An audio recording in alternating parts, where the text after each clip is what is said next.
एक राजा ने एक दिन स्वप्न देखा कि कोई परोपकारी साधु उससे कह रहा है कि बेटा, कल रात को तुझे एक विषैला सर्प काटेगा और उसके काटने से तेरी मृत्यु हो जाएगी।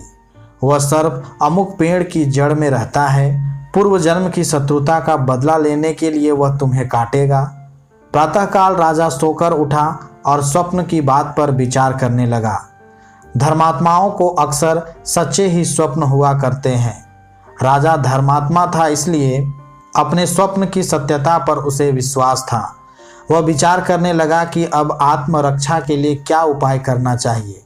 सोचते सोचते राजा इस निर्णय पर पहुंचा कि मधुर व्यवहार से बढ़कर शत्रु को जीतने वाला और कोई हथियार इस पृथ्वी पर नहीं है।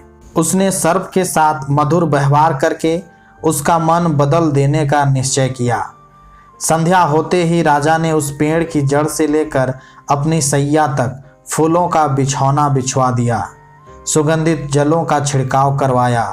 मीठे दूध के कटोरे जगह जगह रखवा दिए और सेवकों से कह दिया कि रात को जब सर्प निकले तो कोई उसे किसी प्रकार कष्ट पहुंचाने या छेड़छाड़ करने का प्रयत्न न करे।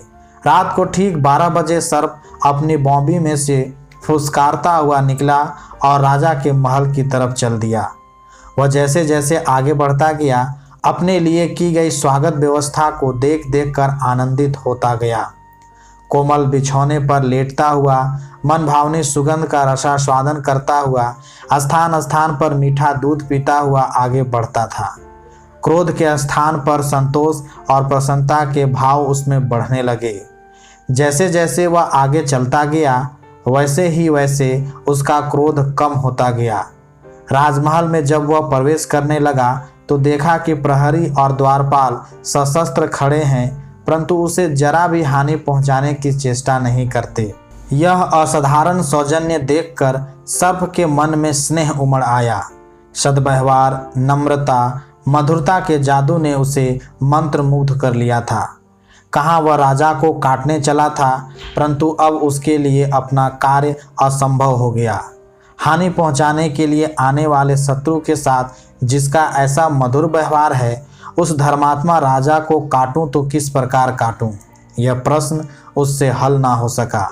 राजा के पलंग तक जाने तक सर्प का निश्चय पूर्ण रूप से बदल गया। सर्प के आगमन की राजा प्रतीक्षा कर रहा था। नियत समय से कुछ विलंब में वह पहुंचा।